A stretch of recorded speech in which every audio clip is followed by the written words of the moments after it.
What is going on, guys? Welcome back to Fite Feed. Today, we have one of the most exciting pay-per-view cards coming up next Saturday on whatever day it is. It is October 25th, UFC 321. We've got Tom Aspinall, the reigning, basically should be defending heavyweight champion, getting potentially his first official title defense against Mr. Bongamin, Ciryl Gane. And in the co-main event, we've got a strawweight title fight because Zhang Weili has relinquished her belt so she can try to take a stab at Valentina Shevchenko at flyweight, which means we've got Rob Schneider, aka Virna Jandiroba, or Mackenzie Dern to potentially be the new strawweight queen.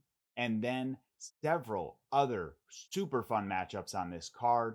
Definitely going to be fun to watch Umar Nurmagomedov get back in there, see if he can get a win against Mario Bautista, Phoenix's very own, and who I'm going to be rooting for. We got Alexander Rakic versus Azamat Murzakanov. That's going to be a banger of a fight. And we've also got Alexander Volkov, the guy who probably should be fighting for the belt against Tom because he was robbed, but that's besides the point. He is going to be taking on streaking contender in Jailton Almeida. So that is just the main card for you guys. There's also several other super fun fights that are on the prelims. So we're going to go through every single fight on this card. Make sure you say what up to my boy Chucky. He is making an appearance for this one. He was going to kind of like be my Yanni the Greek, but he's not really talking today. So he's just hanging out in honor of Halloween coming up. And then if you guys could do me a huge solid, you're new to Fite Feed, I would truly appreciate if you could subscribe so you can stay on top of all my content, whether it be my pick videos, my breakdowns, all of the different MMA content that I post. And also, guys, if you could please give me a like so that way my video can potentially reach others who are fans of MMA. Let's go ahead and dive into the first fight of I was going to say of the evening, but in the Americas, especially where I'm at in Arizona, the first fight is actually 7 a.m. in the morning.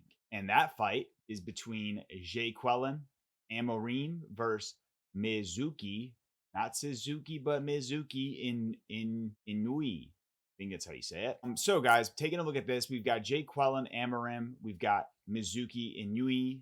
Jacqueline's 30 years old, 5'3" with a 68-inch reach, 10 wins, 1 loss, a 4-1 record in the UFC. Now, Mizuki, on the other hand, 31 years old, 5'3" with a 64-inch reach, 15 wins, 6 losses, 2-1 in the UFC. So obviously, taking a look at Jacqueline, she's going to have a significant reach advantage here by 4 inches. And when we take a look at how these women shake up in terms of how they've won, how they've lost. We've got 2 wins by KO, a 20% KO rate for Jacqueline.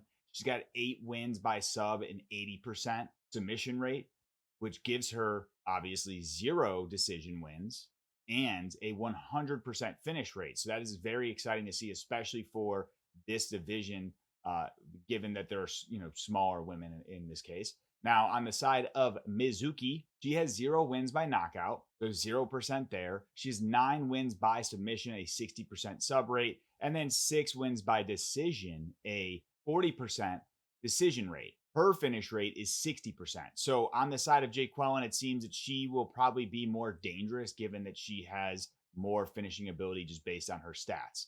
Now, taking a look at their losses, Jacqueline has only lost 1 fight in her professional career, and that was by decision. So she's got 100% of her losses by decision. Now, on the side of Mizuki, she also has only lost by decision 100%, but it was 6 losses compared to the 1 of Jacqueline. When we look at their last 4 fights, I would say on the side of Jacqueline, she's definitely streaking here. She's got a win over Montserrat Ruiz, a win over Corey McKenna, a win over Vanessa Demopoulos, and a win over Polyana Viana. All of those wins came by way of finish. Now, Mizuki, on the other hand, win over Hannah Goldie, back and forth kind of in that fight, if I remember correctly. A loss to Amanda Lemos, a win to Yanan Wu, and a win over Viviane Pereira. So, guys, when I look at this matchup, some of my notes that I have, and if I'm peering off to the side here, it's because I got my notes pulled up on the other end. But taking a look at Jacqueline Amorim, some of her strengths, she's got high level Brazilian Jiu Jitsu and submission ability. That's shown within that 80% of her wins going by way of submission. Now, she is very good at getting those chokes locked in and also securing arm bars once she's able to get her grappling offense going. She's got very strong clinch and control in close quarters. So that's not only just in the clinch, but also when she gets her opponents to the ground, she's very sticky. She uses that pressure to smother her opponents, and she uses that pressure to also work for getting those takedowns or those more dominant positions on the ground. She has very heavy physical grappling with decent ground and pound when she gets her opponents there. So that is very good to see, especially given that she's going to have a bit of a reach advantage. She might be a little bit larger than Mizuki in this case. They're very even for their heights, but just considering her grappling chops, also having a longer reach, it's definitely going to be a positive on her end. Now, her weaknesses are she is a decent striker, but her striking can definitely be less strong compared to that of some of the dynamic kickboxing that may come from the way of Mizuki. I would say Jacqueline definitely has less kickboxing combinations in her arsenal. So she could be somewhat lackluster there from a striking perspective. However, that reach advantage still exists in this case. I would say the biggest weakness though is that she has a tendency to really hone in and need that wrestling and grappling offense. And if she's not able to achieve that, I don't know how this fight ends up because I feel like that is her bread and butter. And we really haven't seen any fights of hers where she, like when she doesn't have that, like what occurs, right? Because usually in her fight, just based on her stats, she's been able to find that success. But in her one loss, I don't think she was able to find that success the way she was hoping to. And look how it turned out. I think, and guys, this is going to be a new thing I'm adding in here. I'm going to add in like a keys to victory type thing because I think that's helpful. I think that the way Jacqueline wins this fight is she has to close that distance early and often, not giving Mizuki any space to land any of her crispy combinations. If she can get her back against the cage, maybe lock up some clinch grappling against the cage, do some clinch striking against the cage, and then find a way to bring this to the ground. That is going to be her key to victory. She's definitely going to be, in my opinion, the better grappler, especially if things hit the ground. Now, Mizuki, on the other hand, her strengths are she's a very technical and accurate striker. She has very good use of range, or uses very good use. She is very good at managing her range, very good technical strikes, and I would say very fast kicks and just overall speed in her combinations, which make it hard for her opponents to find success, especially on the feet. Another good aspect to Mizuki's game is she has solid movement and decent takedown defense, very elusive on the feet. So I think if she's able to, establish that footwork, stay elusive on the feet, that's going to add into her strengths in this fight. I would also say that she's a creative and diverse attacker on the feet with her striking, and I think she's also gone up against a lot of different styles. Obviously from a professional perspective, 21 professional fights compared to that of 11 on the side of Jacqueline. I think that Mizuki's had quite a few of those matchups where she's been able to find success with her striking against different styles. Some of her weaknesses, though, Mizuki does not do well when she is pressured and obviously taken down, or her opponent is able to find success in that offensive grappling. She does not do good with her scrambles from the bottom to try to get on top or have a reversal. Another aspect that I would say is a weakness on the side of Mizuki is that she has 0 knockouts on her record, which says she lacks knockout power. She lacks that ability to change the course of the fight from a strike. It seems that she's definitely more of a technical, pretty type striker, not one that's going to likely land a KO blow. But you never know, guys. Like MMA, as we all know, can be quite ass backwards from what you expect. And one other thing that I see a weakness is I feel like against the cage, if she is pressured and pushed up against the cage, it will completely limit her rule set and her ability to find success. And I think that Jacqueline has a very strong side to that part of her game and being able to pressure opponents, get them against the cage, and find those takedowns. Mizuki's keys to victory are keep this fight at striking range, continuously use that lateral movement. She also needs to mix in the use of the low kicks and maybe even some front or teep kicks, just so she can offset that rhythm that Jacqueline's going to be looking for, especially with Jacqueline trying to close the distance and, get into the clinch. I think if Mizuki can find success with some low kicks and also use the teep kick to keep Jacqueline at range, especially since these two are, the same height, and Jacqueline's going to have that reach advantage. I think Mizuki needs to use her legs and try to also hurt Jacqueline's legs so that way she can't move as quickly and establish that pressure that she's going to be looking for. Another thing that she needs to do in this fight if she's going to win is when Jacqueline shoots, Mizuki has to be about her business, especially with the sprawl. She has to be very weary and on top of those sprawls when those takedowns come and find her way back to the feet. If she can get those underhooks, get a solid sprawl, but then get underhooks when Jacqueline starts to initiate these grappling exchanges, I think that she can definitely keep things on the feet if she's able to find success with the underhooks, and then also just needs to have very good scrambles if she can.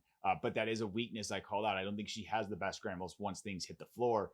Guys, ultimately, my pick in this fight, I am going to go Jacqueline Amorim here. Although Mizuki has a lot more professional experience, I think that Jacqueline has that UFC experience, right? 5 compared to the 3 of Mizuki. And Jacqueline is a very, very talented grappler. I think that she, especially watching her last fight with Polyana Viana, her fight against Vanessa Demopoulos, she just completely steamrolls these ladies once she gets a hold of them. And I see that potentially happening against Mizuki.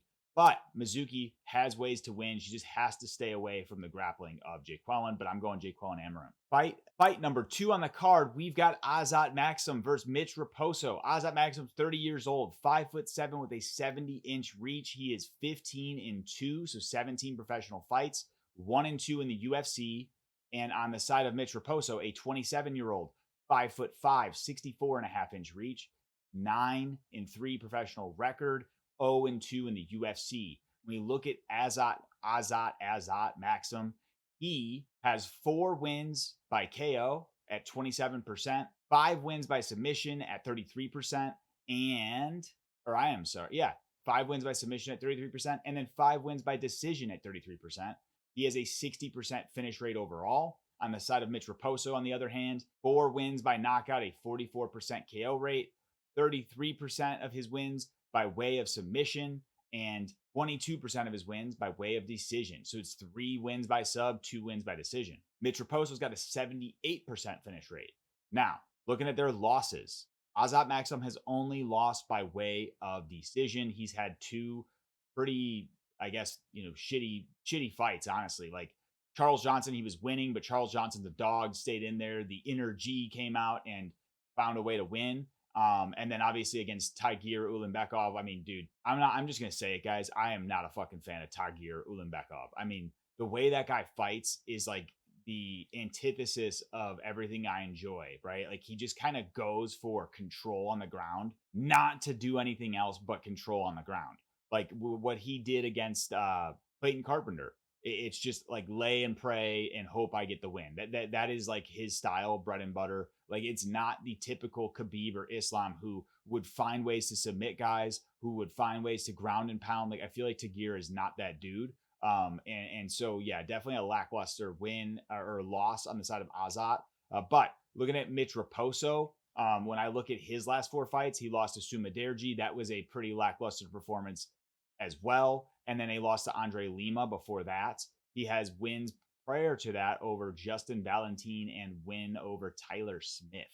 And when we look at Azat Maksum, he had those 2 losses, but he did have the win over Tyson Nam and the win over Fabricio Nunez. Now, the win over Tyson Nam was a split decision. A lot of people thought should have or could have gone the other way. I think that he likely got it, but you just never know, guys. Like it's a crazy sport. Now, looking at these two, Azat Maksum has that typical, I guess he's not from like the Dagestani region. He is from Kazakhstan, I think. think it's Kazakhstan, that he is from wherever our boy Shavkat Rakhmonov's from. So he has very powerful wrestling, and especially like when he gets guys down, he has very, very good top control, very heavy pressure and physicality, especially in the clinch, and calling that out.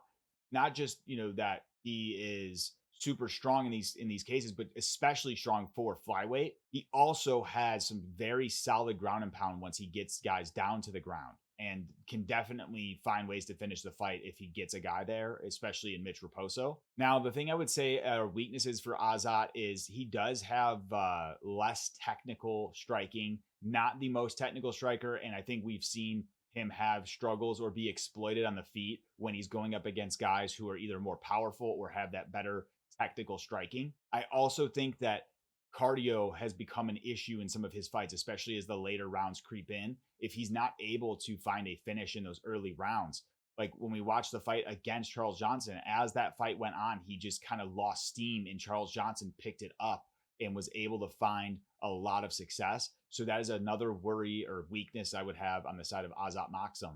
One other note is that he can be very vulnerable to strikes, especially if he's telegraphing takedowns, which I think the telegraph takedowns start to come as he becomes more tired throughout the fight. And that allows him to be open to those counters and potentially, giving an opening to his opponent here in Mitch Raposo. I would say the key to success for Azat is to try to, obviously close that distance, get a double leg takedown if he can, get Mitch Raposo on his back, and really just hold that top control for as long as possible, and maybe just get in a dominant position where he can land those solid ground and pound shots that we know he has available to him. And if he's able to do that, he could potentially get an early TKO. I would say he also needs to use pressure to limit Raposo's ability to either move or scramble. I think if he can continuously stay on top of him or force Mitch Raposo to try and scramble and then out wrestle him, that could open up another avenue for, obviously him getting a decision, or potentially find his way to a submission. If he get Mitch Raposo to, panic scramble, try to get back to his feet, he could potentially wrap up a rear naked or maybe even an arm bar if he's able to, swing it around that way, if you know what I'm saying. Now, taking a look at Mitch Raposo, his strengths, weaknesses, keys to victory. Mitch Raposo is a MMA cartel guy, right? He fights out of the MMA cartel where, Calvin Kattar and Rob Font have famously fought from.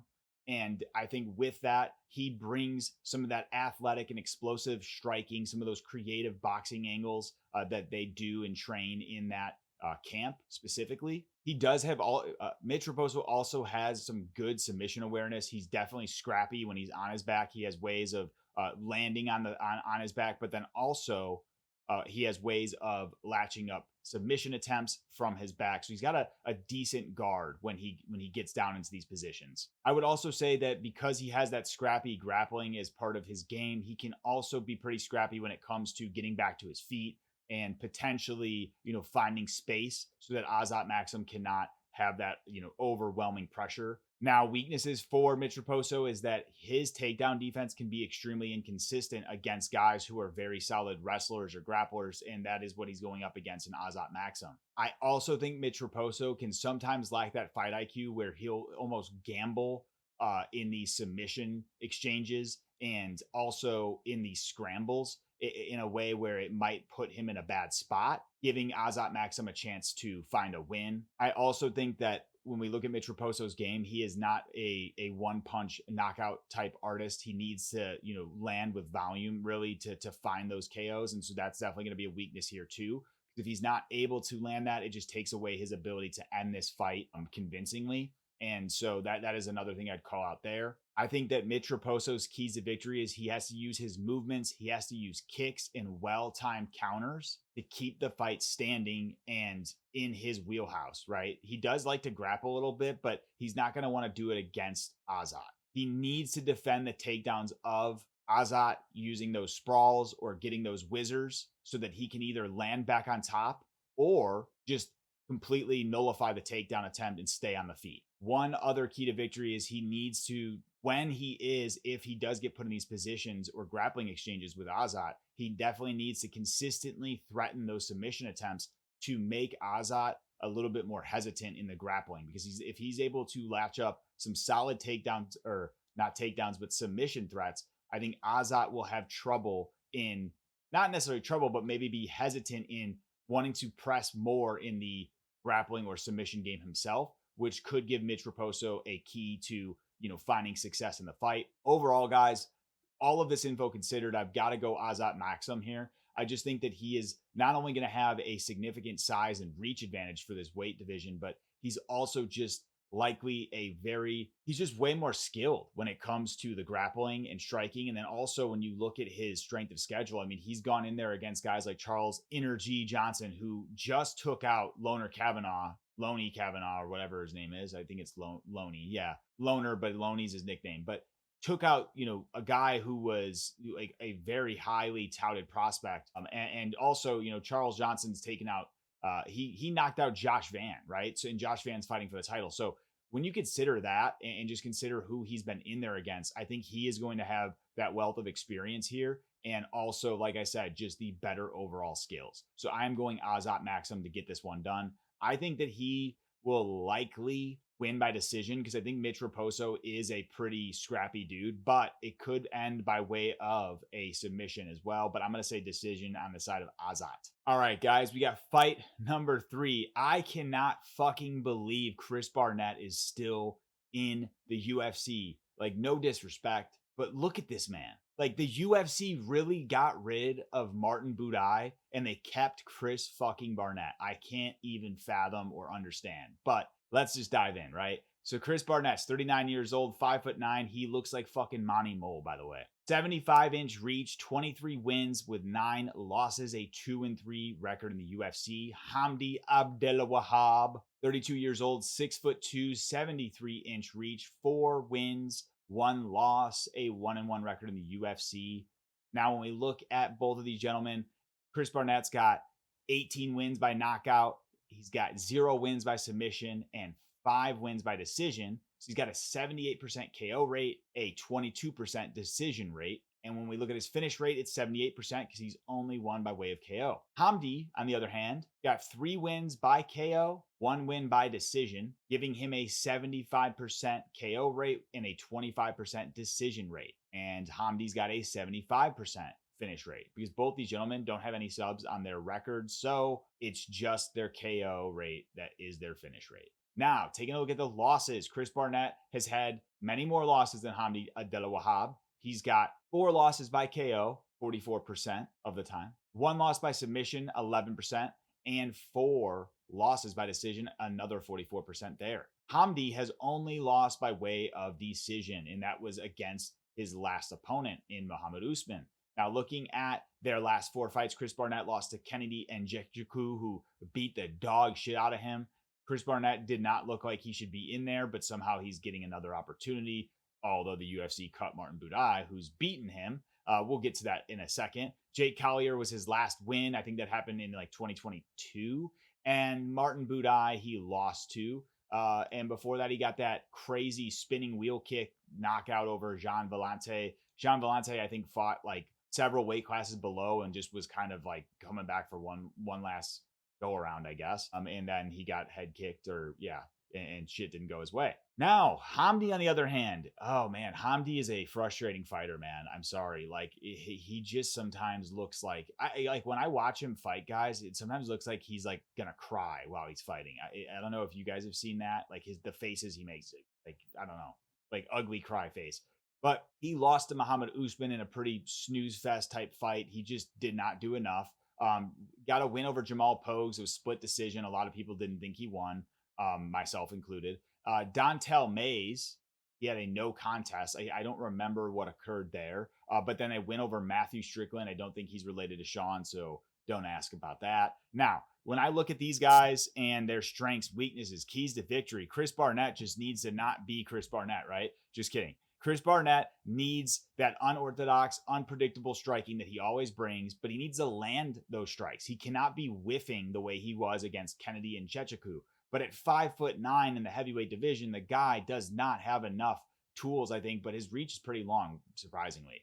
got a 6'3" reach. Now, Chris Barnett does have that heavy knockout power. It's what happens when you're built like a bus and you can just land a shot and maybe put him out. But I think that the biggest weakness for Chris Barnett, guys, I mean, I don't want to just, I don't want to talk about the elephant in the room. I'm not trying to like fat shame here, but like he is a heavyweight that is like completely and utterly out of shape. Okay. Like that is something that I worry about immensely. And his gas tank was absolute dog shit against Kennedy and Nzechukwu. And that I think is the biggest no, especially going up against Hamdy Abdelwahab. Hamdy definitely slows down as fights go on, but he's definitely a lot more in shape than Chris Barnett is, unless Chris Barnett comes out and he's like been on Ozempic or something and has way better cardio in this next fight. I just think, judging by the last performance, and he's 39 years old, I just don't see how he will be able to. I don't know. Like, I guys, I'm sorry, but like, I want to break this one down. Like, you know what? I'm just gonna tell you, fuck it. I'm picking Hamdy Abdelwahab. I just don't see how Chris Barnett wins this. Like, he has the chance of the knockout, but that's about it. There's no other way I see this going. I don't see him winning a decision by any stretch of the imagination, especially if this fight goes to decision. He will be gassed the fuck out, and Hamdy is likely to win later rounds if that happens. So I'm not even going to break it down. I'm just going to give you guys the pick, Hamdy Abdelwahab. All right, guys, fight number 4, we've got Jose Delgado versus Nathaniel Wood. Jose Delgado fighting out of MMA Lab, Phoenix's very own. Shout out to Jose Delgado because I live in Phoenix too. So Jose Delgado's 27 years old, 5'11", 73-inch reach, 10 wins, 1 loss, a 2-0 record in the UFC. Nathaniel Wood, on the other hand, the scrappy and experienced Englishman, 32 years old, 5'6", 69-inch reach, 21 wins, 6 losses, 9-3 in the UFC. Nathaniel Wood is one of these fighters that, although at featherweight he's definitely like undersized, right? He's got the same height as Volk, which, as we know, is not. Volk is like the anomaly, right, in having that success with that size. But Nathaniel Wood's a very talented fighter. Now, looking at their wins and losses, Jose Delgado has 6 wins by knockout, 60% KO rate, 4 wins by submission at 40% submission rate, and 0 wins by decision, giving him a 100% finish rate. Nathaniel Wood, his wins, 7 by way of KO, a 33% KO rate, 6 by way of submission, a 29% submission rate, and then 8 by way of decision, a 38% decision rate. 62% is Nathaniel Wood's finishing rate. So taking a look at that, like, these guys obviously are a bit different in terms of their style. Jose Delgado is definitely more of a finisher. However, a lot less experience on his side of things because you have 27 fights compared to that of 11. Now, Jose Delgado has 1 loss on his record. It was by way of decision, so 100% of his losses are by decision. Nathaniel Wood, bit of a mixed bag here. 2 losses by KO at 33%, 2 losses by submission at 33%, and then 2 losses by decision at 33%. He's kind of just done all of them, right? And in equal fashion. Their last 4 fights, you have a huge KO win on the side of Jose Delgado over Haider Emil. Haider Emil was definitely highly touted. A lot of people were picking him in that matchup. I myself actually picked Jose Delgado. Shout out to the hometown guy. And then he got several other wins over Connor Matthews, Ernie Juarez, and Lucas Faria. On the side of Nathaniel Wood, a way better strength of schedule here because I really don't even know those other guys that well. I know Ernie Juarez was a guy that Jose Delgado beat. That guy was actually undefeated on Contender Series, and Jose got a big KO win. But on the side of Nathaniel Wood, Morgan Charrier was his last win, and that was a solid win. He dropped Morgan Charrier in his hometown and got a huge decision win. Very, very good win there. A win over Daniel Pineda, a guy who isn't the best, but has a ton of professional experience and has fought big names. Before that, I lost to Muhammad Naimov. Muhammad Naimov's like one of these dark horses of this division. He finds ways to just win fights, guys. Like, he's a good fighter. And then a win over Andre Fili, who also, when we look at that Andre Fili from a build perspective, pretty similar to Jose Delgado, a longer reach, taller guy. I think that Jose Delgado's just got a little bit more meat on the bones, where Andre Fili's more of a wiry type guy, kind of like myself. But when I look at these guys and I look at their strengths, weaknesses, their keys to success, I think that Jose Delgado just has to be himself. He does have high level and elite grappling when he needs it, but I think he also has like super strong, once he gets guys down, top control, but and then also that physical pressure, effective ground and pound. But he's also a very dynamic striker, guys. This dude has those knees. He gets in the clinch and he just can throw those knees and knock guys out. It's what he did to Hyder Emil. I think he got like a tie clinch and just kneed him right to the fucking face. So Jose Delgado has explosive and dangerous striking that it's like when he's in there, you don't know what's going to happen when he gets his hands on guys. I would say that although his striking has improved and like he has that knockout power, he's definitely not like one of the most elite strikers in the world though. So, going up against a Nathaniel Wood who's got that experience and he's a seasoned striker, we could see Nathaniel Wood kind of outclass him on the feet, potentially. Another thing is that Jose Delgado has sometimes pretty stagnant in his forward pressure, right? He's just kind of always moving forward, which could open him up to being countered in Nathaniel Wood, who's a very good counter and dynamic striker who might be able to cut angles and trap Jose Delgado into kind of walking into punches. So that is another weakness I'd call out for Jose Delgado. One other weakness is not necessarily his fault, but just a lack of experience compared to that of his opponent in Nathaniel Wood. I think that Jose Delgado's his keys to success here are going to be he needs to close distance early, try to maybe initiate those clinching exchanges where he can land those heavy strikes that he usually tries to land on opponents, and also maybe trying to get those takedowns so that he can get in that top dominant control and land shots on the ground or even latch up a submission attempt. That's going to be his bread and butter in this matchup. But he's also the taller, longer guy. He could potentially also stay at range and try to just land those heavier shots at range if he's not able to find the success in the grappling. Nathaniel Wood now, looking at him, like I've kind of talked about, guys, very dynamic technical striking from Nathaniel Wood. It shows in all of his matchups. Like everyone was counting him out against Morgan Charrier. I picked Morgan Charrier myself, and he just outclassed him on the feet. Very solid volume, solid gas tank from Nathaniel Wood as well. The versatile kickboxing combinations. He has excellent movement and timing on the feet as well. I would say that Nathaniel Wood also has some solid fight IQ, guys. He has the ability to, if things are not going his way, find a way to change things up and really shift momentum in his direction when he's not winning fights. We've seen this time and time again in some of his decision wins where he might lose the first round and then win the next two. Nathaniel Wood is just a scrappy veteran that's very, very good at what he does. Now, one thing that he is or has weaknesses on is he can definitely fall victim to those heavy, relentless pressure style fighters, which I think Jose Delgado might fall into that category. And then also he can definitely be out grappled by guys who are better or have more elite grappling. And in this case, I think that Jose Delgado might have it in his favor from a grappling perspective. One other thing to call out for Nathaniel Wood that can be a bit worrisome, I don't think he has that knockout power the way that Jose Delgado has, where it's like Jose Delgado, we've seen him land shots on guys that completely change the course of the fight.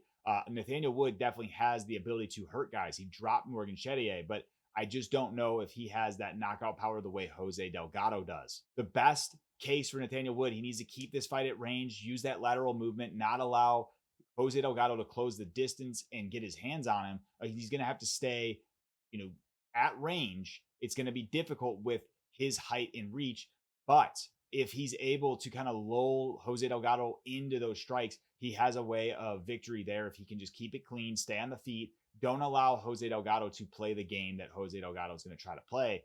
Ultimately, guys, I'm going with the hometown dude in Phoenix. I got to go with Jose Delgado. I just think although Nathaniel Wood is a super talented and great fighter, he has every opportunity to win this fight. And I could be dead wrong in my pick, but I am going to go with Jose Delgado. I really love his game. I love what he brings to the octagon. Ferocious in there, and he's always going for the finish.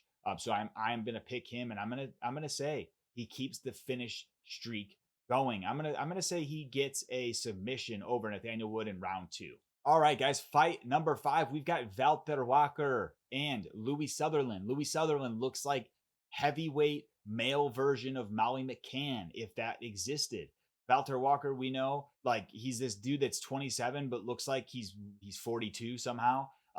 But a massive dude. And both these guys fell victim to their opponents either pulling out because they were using drugs or pulling out for being a fucking fat ass. I'm not going to tell you their names. You can figure it out for yourself. You probably already know. And by the way, I say fat ass, but dude, everybody knows Justin Tafa would fucking like one. If he looked at me the wrong way, I might get KO'd. So I'm sorry. And there you go. I just snitched on who it was for Louis Sutherland. Anyways, Valter Walker's 27 years old, 6'6", 78.5-inch reach, 14-1 professional record with a 3-1 record in the UFC. Louis Sutherland, on the other hand, 31 years old, 6'3", 76-inch reach, a 10-3 professional record, 0-0 in the UFC. Valter Walker has 6 wins by knockout, 43% KO rate, 4 wins by submission at 29%, and 4 wins by decision at 29%. Valter Walker's a little bit weird because you'd think that he would have more submissions just based on how his last few fights have gone.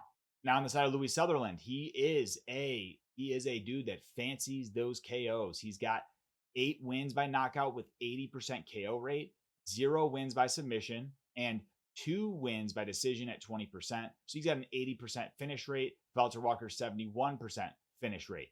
When I look at these guys and their losses, obviously Valter Walker's only got 1 loss, and that was by way of decision. Nuts that he lost to Lucas Brzeski on his first fight in the UFC, because Lucas Brzeski's been like knocked off by almost everyone he's fought except Valter Walker. On the side of Louis Sutherland, he has 3 losses by decision. So neither of these guys have been finished in their professional career. Their last 4 fights, so Valter Walker had a huge win over Kennedy and Nzechukwu, I think back in May, if I'm not mistaken. And he had a win over Dontel Mays before that, and a win over Junior Tafa before that, all by way of heel hook submission. He has 3 wins in a row by heel hook, and then that loss to Lucas Brzeski. Now, on the side of Louis Sutherland, he's got wins over guys that I don't really know. So win over Luke Newman or something, win over Mateus, and then a win over Luis Carlos, and a win over Renato Rangel. So those are his last 4 fights. Definitely on a nice streak here. But like I said, these guys are outside the UFC, so hard to judge like really where that skill level's at now that the heavyweight division of the UFC is not the cream of the crop, if you will. Guys, strengths for Valter Walker. He's got obviously a huge size advantage at 6'6", and he is a true 6'6" from what I've seen anyway. Very solid grappling and takedowns.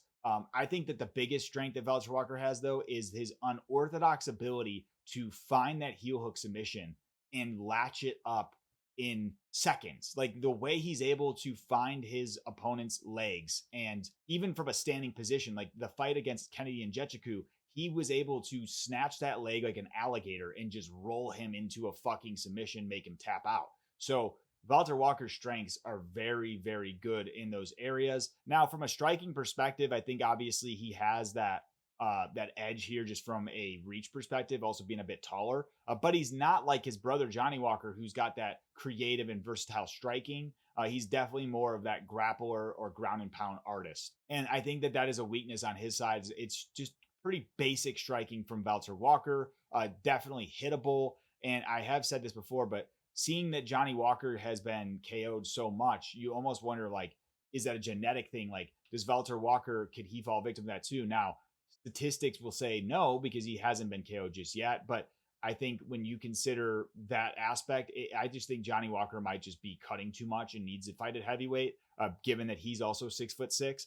But I think another thing that could be a downfall or weakness for Valter Walker is if he's not able to find a finish in these early parts of the rounds, and Louis Sutherland's able to kind of outgas him, I could see Valter Walker kind of gassing and diminishing as the fight goes on, which is definitely a weakness from his perspective or his side of things. On the side of Louis Sutherland, actually, before I go into that, what I will say is Valter Walker, his keys to victory here, he definitely just needs to do what he's been doing. Try to close the distance, try to get these takedowns where he can get top control, or try to find the leg and latch up a heel hook submission that he has been very good at doing. that is a key to victory on the side of Valter Walker. Now, strengths for Louis Sutherland. He seems to be a pretty technical and versatile striker on the feet. He has a good use of kicks, good use of angles, different combinations. I think he's definitely going to have a lot more success on the feet in this matchup against Valter Walker than Valter Walker will have on him. I would say that although Louis Sutherland's a little bit of a thick boy, he does have some agile footwork, guys. He can move around quite a bit.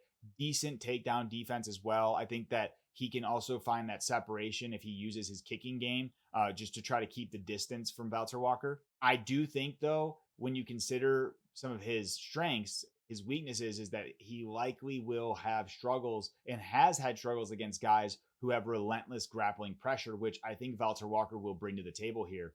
But like I said, if Louis Sutherland can outgas him, he has a chance of winning this fight. But guys, I got to go with Valter Walker here. I didn't pick Valter Walker against Kennedy and Jacqueline because I thought Kennedy would be able to find his chin and maybe KO him. But Valter Walker is just that guy when it comes to finding these submissions. And I think that is something that is so hard to prepare for. And he clearly is a very strong guy, but also has an uncanny ability to find the leg and get that heel hook latched up with haste. And so I think Valter Walker is likely to actually do that in this matchup and give Louis Sutherland his first loss by submission is my prediction here. All right, guys, the next fight number 6 of the morning/evening is Al-Selwady, Abdul-Kareem, he did the opposite, versus Mateus Camilo. Al-Selwady is 30 years old, 5'8", 69-inch reach, 15 wins, 4 losses, an 0-1 record in the UFC. Mateus Camilo, 24 years old, 5'10", 69-inch reach, 9 wins, 3 losses, 0-1 in the UFC as well. Selwady's got 8 wins by knockout, so 53% KO rate. He's got 2 wins by submission at 13% submission rate, 5 wins by decision, a 33% decision rate. Overall, Selwady's got a 67% finishing rate. And on the side of Mateus Camilo, he has 4 wins by KO at 44%, 2 wins by submission at 22%, and 3 wins by decision at 33%. He shares a 67% finishing rate with Al-Selwady. Now, taking a look at Selwady and his losses. He has 4 losses, all by way of knockout, 100% of his losses by way of knockout. On the side of Camilo, he has 3 losses by way of submission, a 100% submission rate here. Or submission loss rate there. So when you look at that, it's a bit interesting, right? Because it's like, it seems that on paper, the success for Mateus is just finding the chin of Selwady, and Selwady, not much of a grappler submission artist, but has a few subs. His way is probably finding a submission. Their last 4 fights, Selwady was knocked out by Loic Razabov, which was, I think, in 2024.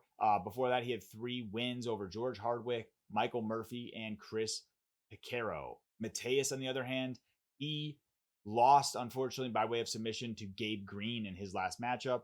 A bit of an interesting one there. Gabe Green dropping down and just found that success there.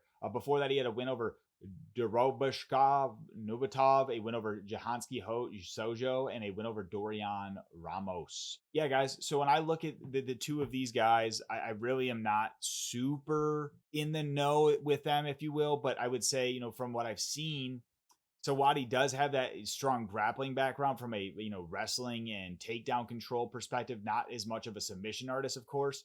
Definitely a durable, gritty guy when he's able to find success there, able to push pace, find and grind his opponents with that wrestling and grappling. Effective ground and pound and control-oriented game.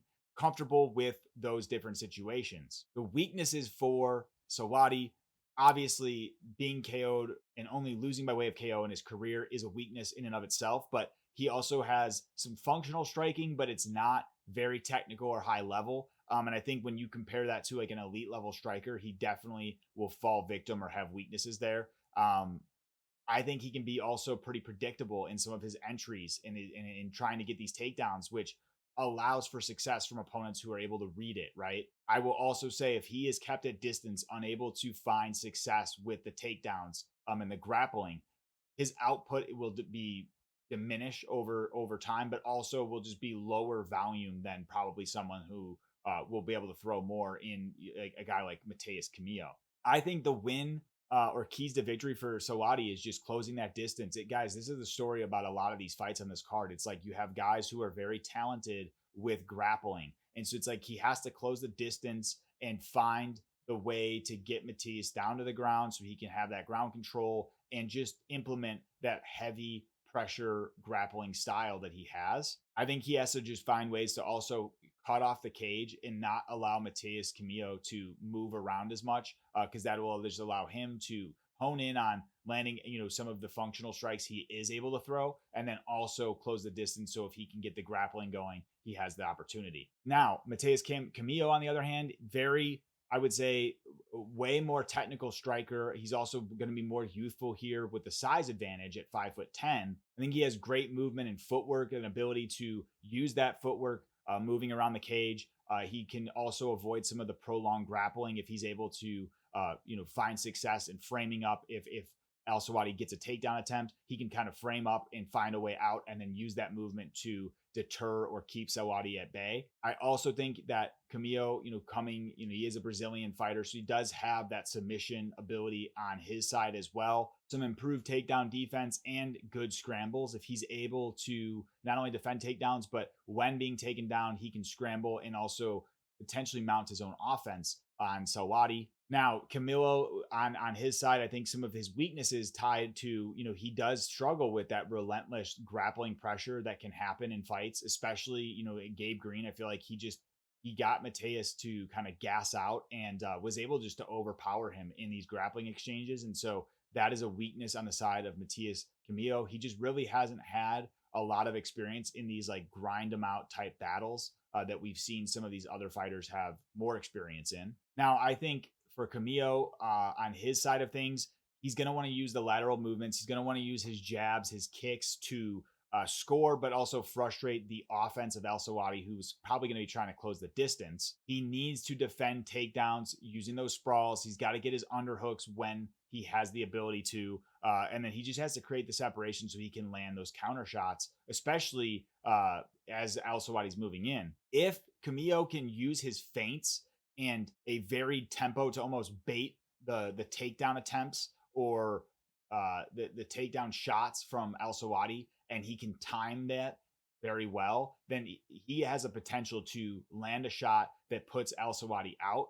And guys, from my perspective, I honestly see, like, now that I kind of break it down and I go through all the weaknesses, strengths that I have, written down, I've kind of been back and forth on this one, but I'm going to go Mateus Camilo to get the win here, guys, because I just think that when I look at he's not only going to be more youthful, and obviously, he's doesn't have the best record, but I think him having that size advantage, being more youthful, having that ability to potentially find a KO shot on a guy who's definitely been susceptible to KO shots. I just think Mateus Camilo might come out and upset the party of Al-Selwady. So I'm thinking Mateus Camilo gets the job done by way of KO. I'll say probably like a round 1 KO. But if it doesn't happen, I don't know. Like, guys, honestly, do your homework, do your research. I'm thinking Al-Selwady's also a pretty good pick if you go that way. But I just think I have this weird feeling Camilo could find a KO here. Could be dead wrong. The next fight on the card, fight number 7, Mateusz Rebecki versus Ludovit Klein. Now, guys, a little bit worried for Ludovit. He did lose to a Mateusz in his last matchup, but a little bit different in style here, right? Mateusz Rebecki, 33 years old, 5'7", 66-inch reach, a 20-3 record as a pro, 4-2 in the UFC. Ludovit Klein, on the other hand, 30 years old, 5'7", a 72.5-inch reach, so very long reach for him. 23 wins, 5 losses, a 7-3 record in the UFC. Hard to believe he's a lot younger, but has 4 more fights in the UFC than Mateusz Rebecki. Now, Mateusz Rebecki, the pride of Poland, a guy from Poland. I love Poland.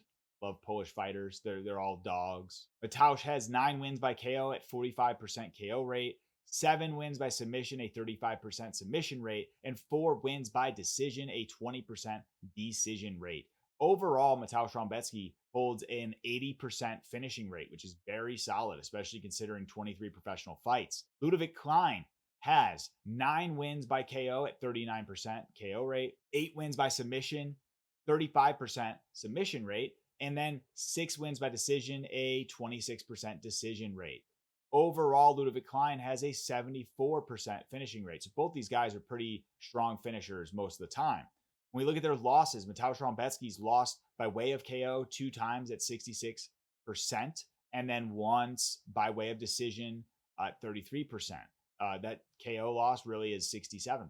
But regardless, taking a look at Ludovit Klein, on the other hand, he has 1 loss by way of KO at 20%, 2 losses by way of submission, and 2 losses by way of decision at 40% in each of those categories. Their last 4 fights, Mateusz Rebecki has been in absolute fucking wars, guys.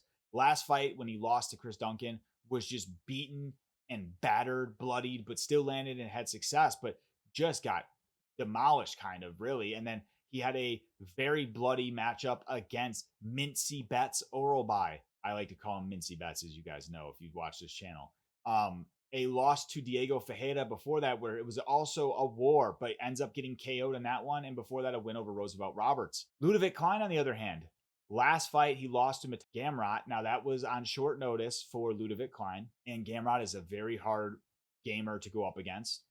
But then before that, 3 wins over Roosevelt Roberts, Thiago Moises, and AJ Cunningham. Now, guys, I want to break down and give you guys my strengths, weaknesses, and stuff, but this is one that I just kind of feel very strongly about. I think Mateusz Rebecki, his strengths, obviously, he's a high-level grappler. He has very good, takedown defense, and then also very good grappling and control when he needs to use it. He's also a very good striker on the feet, guys. Like, although he gets pieced up a lot, he can land a lot of tricky shots, cuts angles well, finds powerful, shots on his opponents in almost every single fight. There's not been like one fight where he just like gets completely demolished from what I've seen. Like, he does find ways to land and hurt his opponents and win rounds. Now, the thing is, guys, all of that said, I just think I've been doing this quite a bit. I've gotten things wrong by going this route, but I just feel like the amount of damage that Mateusz has endured in the last few fights, and then knowing that he is not as much of like a flashy type striker, I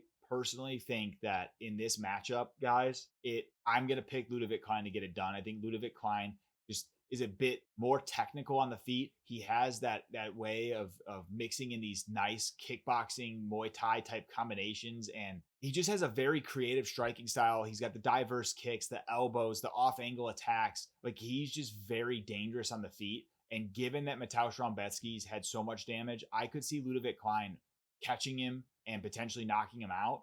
Or this just being a kind of like a back and forth maybe type fight where Mateusz Rebecki somehow is still able to hang in there after taking all this damage. But Ludovit Klein just getting the better and having the flashier, prettier striking that ultimately gets him a decision. But I'm thinking, guys, he might be able to knock out Mateusz Rebecki just given the amount of damage taken in the last matchup. I'm thinking that Ludovit Klein can get it done. Fight number 8 on the card, we've got Ikram Aliskerov versus Janyang Park, the Iron Turtle. Taking a look at Ikram, 32 years old, 6 foot tall, 76-inch reach, a 16-2 professional record, 3-1 in the UFC. Janyang Park, on the other hand, 34 years old, 5'10", 73-inch reach, 19-6 professional record, 9-3 in the UFC. Ikram, 7 wins by KO at 44%, 5 wins by submission at 31%, and 3 wins by decision at 19%.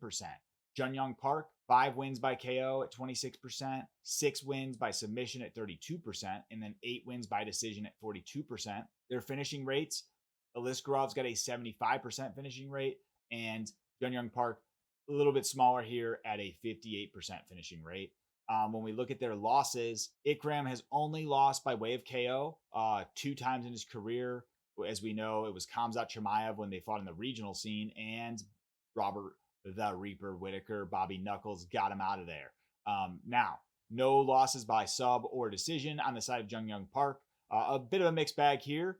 Nice and easy for us. A 1 loss by KO at 16%, 2 loss by sub at 33%, and 3 losses by decision at 50%.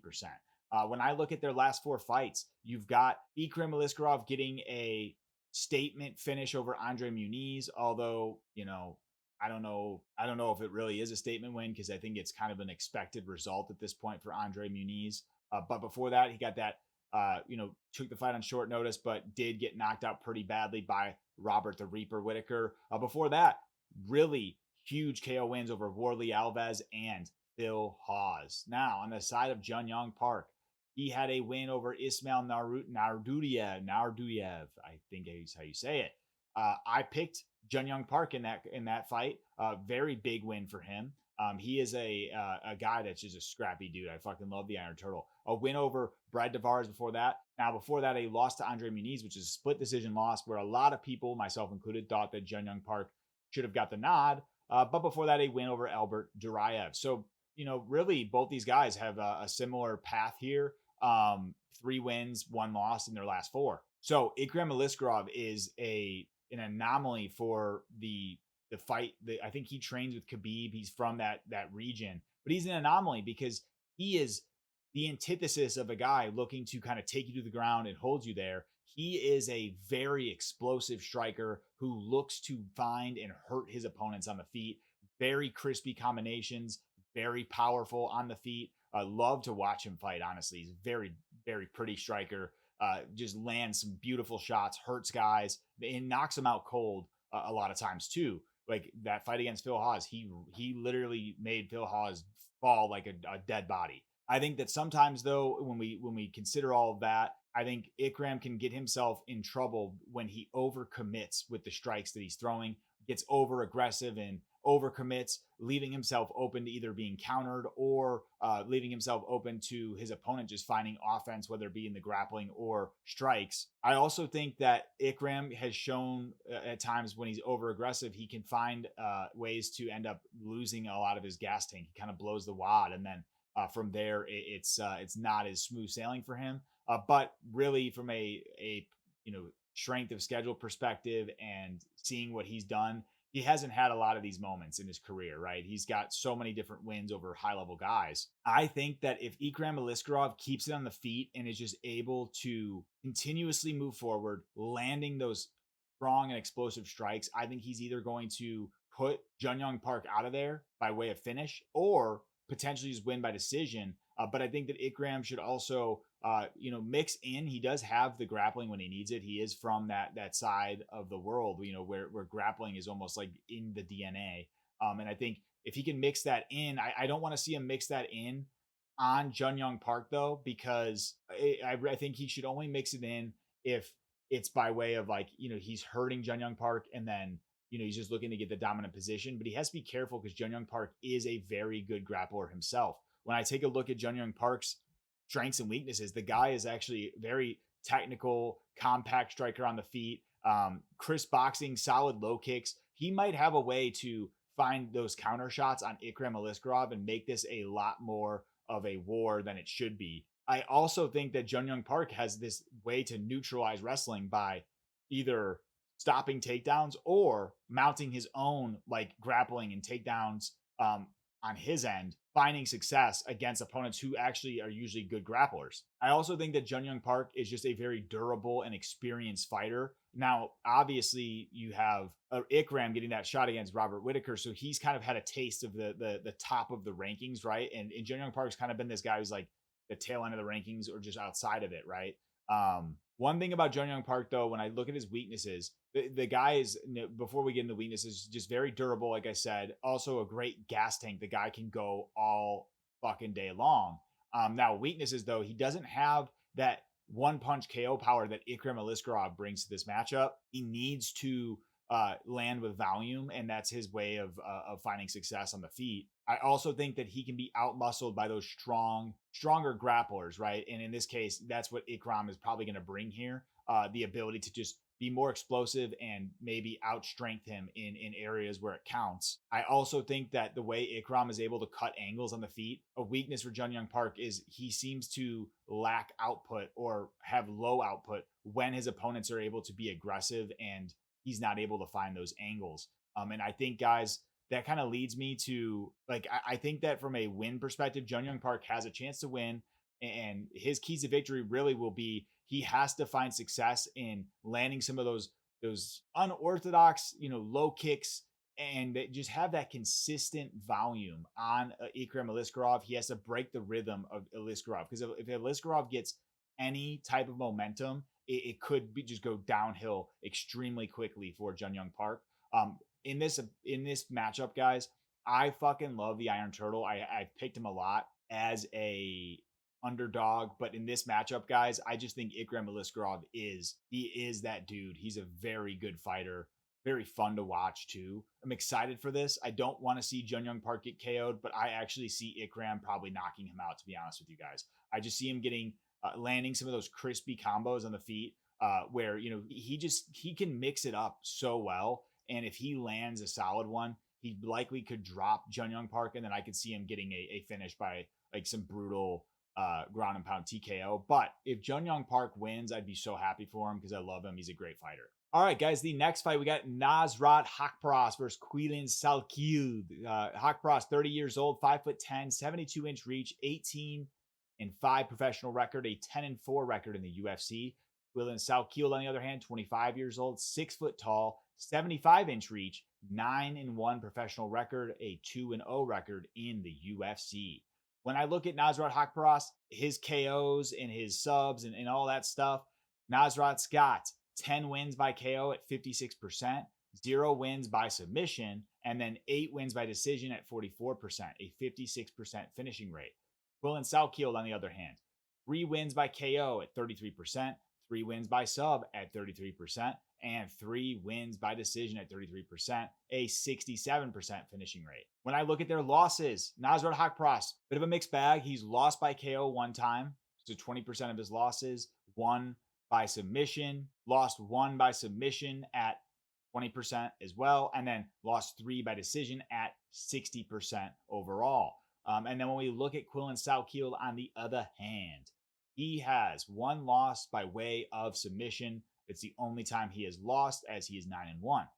Taking a look at their last 4 fights. So Nasrat's had some crazy fights, guys. He had the banger of a fight against Esteban Ribovic, where he was able to get the win. A very close fight, but they were, both kind of going back and forth there. He had the win over Jared Gordon, which in my opinion, this should be a loss. He did not win that fight, and I will stand by that to this day. That was Jared Gordon's fight. But before that, it went over Jamie Mularkey, and it went over Landon Quinones. Now, on the side of Quilin Salkild, last 4 fights together, that win over Yanal Ashmuz, a win over Anshul Jubli, and a win over Gage Young, and a win over Damar Fan. Now, the win over Gage Young is a solid win because Gage Young is a very good fighter, in my opinion. The win over Anshul Jubli, he just starts his ass out pretty quickly, expeditiously, as I would usually say. Getting into the nitty gritty here. So Nasrat Haqparast, his strengths, obviously a very technical and solid striker. He's got those crisp, strong kickboxing combinations, good leg kicks. It just mixes it up super well on the feet. And he's also got a very high fight IQ. I think that he's been pretty composed under pressure, and he's shown some improved takedown defense, wrestling defense, and scrambles when things get there on the ground. Now, some weaknesses for Nasrat. He can be very hittable on the feet.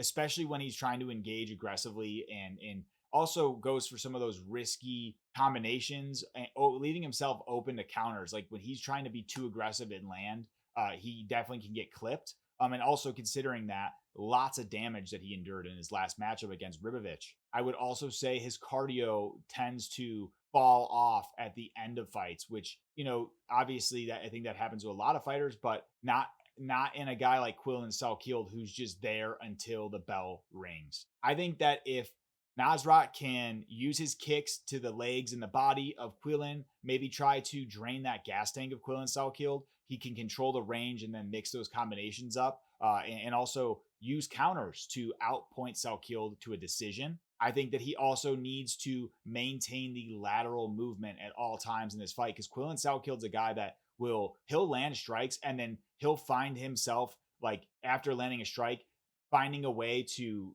latch up some type of takedown. He's very unorthodox with his ability to mix in those takedowns. And then also he can flow like water at times when he gets takedowns, just very good at scrambling and finding ways to attack submissions. I think that if Nasrat is to win this fight, he has to stay on his P's and Q's about the winning the grappling exchanges, but then also just having those solid scrambles, which it'll be hard to do against a guy in Quillen Selkild who's just very scrappy with that type of grappling. Now, Selkild, guys, he is an aggressive, heavy-handed striker. Like, he has that ability to land on guys where he can drop them, hurt them badly. 6 foot tall for this weight class, 75-inch reach, very long and tall for this weight class. I think he's also, like, although he has these powerful strikes, he has this ability to just find ways to get into grappling exchanges and make it a dirty fight for opponents. He did this on his Contender Series fight. He is just so freaking good at mixing it up, I think. And he's also just a dog. Like, the guy is always going. You're going to have to kill him to get him out of there. I think that some of his weaknesses is that, obviously, from a striking perspective, he's a bit one-dimensional, especially compared to a Nasrat who's got very versatile kickboxing combos. But he has that power, right? And then also, I would say he can gas a bit, but even when Quillen's gassing out, he continues to stay in the fight. Like, the guy just never stops. He did gas out a bit against Ashmouz, but he stayed in the fight at all times. Was able to win that fight pretty convincingly. In my opinion, guys, I think that I'm going to go with Quillen Selkild in this fight. I think I'm high on the rising contender, although Nasrat Haqparast is a very tall and tough task at the office for Quillen. I am going to go with the streaking contender in Quillen Selkild. I think that he can get it done, guys. I think that he could potentially finish Nasrat. If it does happen, I think it only would happen maybe by way of submission. It's more than likely this fight goes to decision, which is worrisome because Nasrat has a way of winning those fights, right? So I am going to go with Quillen Selkild getting it done. We shall see what happens, though. All right, guys, the next fight number 10. We have Alexander Rakic versus Azamat Murzakanov. This is a very fun fight, in my opinion. So, Rakic, 33 years old, 6'4", 78-inch reach, 14-5 professional record, 6-4 in the UFC. Azamat Murzakanov, 36 years old, 5'10", 71.5-inch reach, a perfect 15-0 record as a professional, 5-0 in the UFC. Taking a look at their wins, losses, Alexander Rakic has 9 wins by way of KO, a 64% KO rate. He has 1 win by submission, a 7% submission rate, and 4 wins by decision, 29% decision rate, a 71% finishing rate for Alexander Rakic. Azamat Murzakanov, on the other hand, has 11 wins by way of KO, a 73% KO rate. He shares 1 win by submission with Rakic.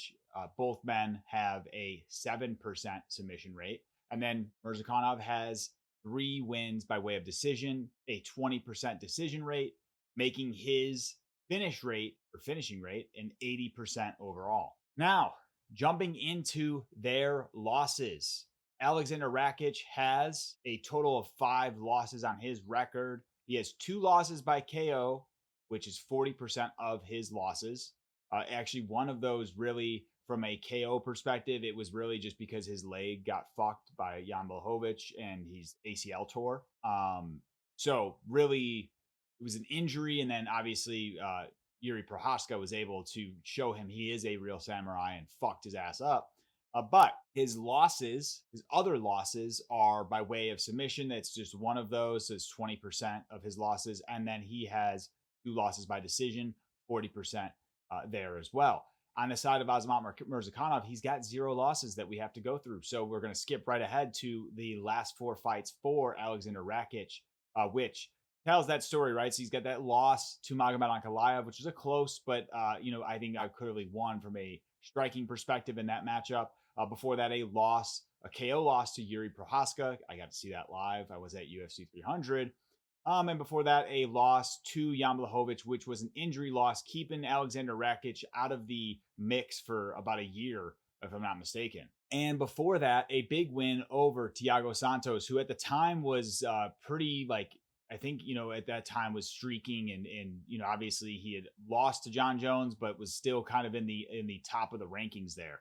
Now, when we look at the last 4 fights for Azamat Murzakanov, he had that big knockout victory over Brenson Ribeiro back in June, on June 7th. And then they win over Alonzo Menafield before that, a win over Dustin Jacoby prior to that, and then a win over Devin Clark before that. So both these guys, I mean, when you look at their record, Azamat Murzakanov has definitely fought lesser opposition in the UFC thus far, but it's not to say that these are like bad guys, right? Alonzo Menafield is at the tail end of the rankings. Dustin Jacoby, a decorated kickboxer, went toe-to-toe with Khalil Roundtree, and a lot of people thinks he won that fight. So definitely not like the worst of opposition, but compared to what Rakic has gone up against in Jan Blachowicz, Yuri Prohaska, Magomed Ankalaev, Magomed at the time was not a champion yet, but the other two were former champions, and he had solid performances. I think even against Yuri, he did hurt Yuri a couple times in the feet. So definitely not like completely outdone in those matchups. I think obviously Magomed Ankalaev just kind of won a pretty clear 3-round decision, but Rakic was still competitive, still landed. It just, Magomed was a better striker in that matchup. This one is really tricky, guys, because I think Azamat is a very solid, comes from that Sambo background, very solid, and he's the professional. He's great at what he does. But Rakic is also great at what he does. And when you consider the size differential that Rakic will have, not only in the height, but in the reach as well, this is going to play very well in Alexander Rakic's favor, in my opinion, because he is a guy who I think can play that game very well from a striking perspective. He can use his long range weapons. And honestly, getting into kind of the nitty gritty on these guys, I would say Rakic, obviously he's a very rangy, crispy kickboxer, technical jab, very good jab control as well. And he has excellent use of distance. Another thing that Rakic uses very well, he has solid leg kicks. And like, if you look at Rakic's legs, bro, he's got fucking tree trunks for legs. I think he times those entries well as he times his opponent's entries very well and can be very good about punishing that forward pressure from opponents. Also, you have to consider very good fight IQ, especially that he's fought some of the top contenders in this division and has kind of stayed in the top of the division for quite some time now. One thing that's a weakness for Rakic is that he can definitely struggle with heavy power punchers, right? So like when he misjudges or miscalculates that range and gets caught, he can definitely get hurt or put out. And that's something to worry about against Azamat, who's got those 11 wins by KO with 73% of his wins. I think that Rakic also, while he has good takedown defense, good grappling for the most part, he definitely doesn't fare well when it's a longer grappling exchange. I think what I've noticed from him in the past is when the grappling gets tough or it's like a longer exchange, he gasses out quite a bit from it. So that is something to be worried about as a weakness on the side of Rakic. I would also say that as fights get to the later rounds, Rakic loses that momentum and steam and usually kind of allows those opponents to pick up steam if they still have it and, take those later rounds, especially when we're looking at decisions. Like he can definitely lose as the fight goes on because he's losing that cardio and that steam that he had in the first parts of the early rounds. I think that in order for Rakic, like the keys to victory for him to win in this matchup, he has to have that lateral footwork. He has to stay at distance, utilizing that 7.5-inch reach advantage that he's going to have against Murzakanov. If he can have his jab on point, use the leg kicks, use some feints to also disrupt and interrupt that forward pressure of Murzakanov, he can definitely win on the outside, but he has to make sure he's maintaining that distance at all times because Azamat is a very powerful and dangerous striker should he get inside. The biggest thing I think for Rakic, he has to disengage and keep the takedowns, or he has to disengage if Azamat is able to get him in the clinch or get control against the cage. He has to disengage from those exchanges. He has to try to stay away from any type of grappling here because Azamat is going to be, I think, the better grappler and also the grappler that can probably go for a longer period of time. I would like to see Alexander Rakic really hone in on those strong leg kicks to start things off, but also just using that jab at all times, using the rangefinder. And also, if he can, while landing those leg kicks, if he can land those stunning leg kicks, mix in the head kicks when it makes sense. I don't want to see him spam head kicks to where he's putting himself in precarious positions from a grappling perspective. I'd like to see the head kick used as more of, hey, after I tenderize hit your leg, maybe throw some body kicks too. Then he can start to mix that high kick in, which we've seen him knock guys out like flatline. He knocked out Jimmy Manawa, I think it was. Knocked him out fucking cold with a head kick. So definitely has that ability if he could land flush. Now, Azamat Murzakanov, guys, he has that heavy-handed striking power that can end the fight if he's able to land flush on the opponent. Excellent finishing instincts when he gets guys hurt. He finds ways to finish that fight expeditiously. One other thing that Azamat does very well, very strong forward pressure, cuts off the cage extremely well, which I think allows him to force exchanges when his opponents are trying to keep him at bay. Another thing is that he has very explosive striking bursts, good timing as well. He just kind of knows, he has that fight IQ to know when to engage, when to force it, and then when to disengage. So very solid fight IQ from him. And that shows in his professional record being 15-0. So a weakness for Azamat, like I said before, is really just from a high level competition standpoint. He has not been in there with guys that Rakic has been in there with. Not necessarily his fault though, but just calling that out as a weakness here is from an experience perspective, Rakic is going to be bringing that experience against very solid talent in the UFC light heavyweight division. I think that another weakness is, I think that sometimes Azamat, because he's always on that forward pressure, he can be a bit overzealous, overcommitting some of his shots, which opens him to counters. Not something he's going to want to be doing against someone in Rakic who's got that range. And also, I think Azamat has a tendency to potentially be outboxed at range as well. If he's not able to close the distance, that definitely will pose as another weakness or issue for him in this matchup. The way Azamat wins this fight, guys, the keys to victory for him, he has to close that distance rapidly so he can stay inside and land his powerful strikes on Rakic. I think he can also try to mix in those grappling exchanges if he needs to, just so he can stay close and break up the rhythm of Rakic, who's going to be trying to kind of move laterally, land the jab while moving laterally, and then also landing those leg kicks. And then I also think Murzakanov just has to use his timing that he's used very well in the past, finding the perfect moment to engage with the explosive striking. And then he needs to avoid like a prolonged back and forth type fight with Rakic, especially if he's giving Rakic that ability to pick and find those shots at range. He needs to be explosive and then disengage and just kind of make the fight go at his pace and when he wants to, versus giving Rakic any room to do it himself, right? Ultimately, guys, this is a fucking hard one for me to pick. Oh, fuck. It's so hard to pick for me because, you know what, dude, I'm going Alexander Rakic. I believe that Rakic is a great fighter. And I think if he can establish that range early on here, I could see him winning by decision, just frustrating Murzakanov. But there's always that guys like Murzakanov could go out there and just fucking flatline Rakic. Like, Murzakonov's a goddamn beast, but I just look at Rakic has had a tough go, but he's fought against such talented fighters that I just feel like Murzakonov's not going to bring something that he hasn't experienced before.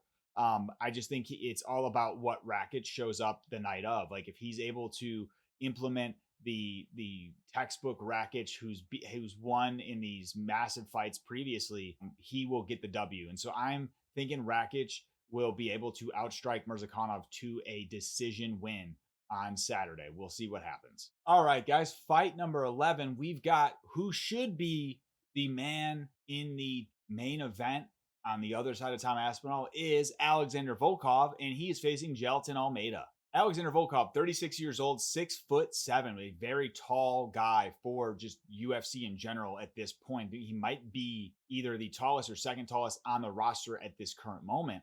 80-inch reach, 38 wins, 11 losses in his professional career, 12-5 in the UFC. Jailton Almeida, on the other hand, 34 years old, 6'3". Jailton Almeida's got a little bit of the Benjamin Button because this dude is 34, looks like he's fucking 60, like in the face. Like he looks old as shit. 79-inch reach, 22 wins with 3 losses in his professional career, 8-1 in the UFC. Now taking a look at their wins, losses, breaking it down a little bit more here. Volkov has 24 wins by KO, a 63% KO rate. He has 4 wins by submission, an 11% submission rate, and then 10 wins by decision, a 26% decision rate, giving him a total finishing rate of 74% overall. Jailton Almeida has 8 wins by KO at 36%, 13 wins by submission at 59%, and 1 win by decision at 5%, with an overall finishing rate of 95% for Jailton Almeida. Now, looking at both these guys, obviously, Volkov's got significantly more losses over the course of his career. He has 2 losses by way of KO, 18% overall, 3 losses by way of submission, 27% overall, and then 6 losses by decision at 55% overall. Jailton Almeida, on the other hand, has 2 losses by way of KO at 67%, and then 1 loss by decision at 33%. Guys, in this, when we look at the last 4 fights, right? In my opinion, Volkov beat Ciryl Gane in that last matchup, but he lost. So it's a loss on his record. For that, wins over some high-level guys. A win over Sergey Pavlovich, where he just frustrated and outstruck Sergey the entire time. Then a win over Tai Tuivasa, where he just kind of did the same thing. And then a win over Alexander Romanov, which he shares that win over Romanov with that of Jailton Almeida. Now, Almeida, on the other hand, coming off of a few big wins here. He had a win over Sergey Spivak and a win over Alexander Romanov. For that, a KO loss to Curtis Blades. And I'm going to give myself some credit. I was one of the only fucking people who picked Curtis Blades to win that night, and he got it done.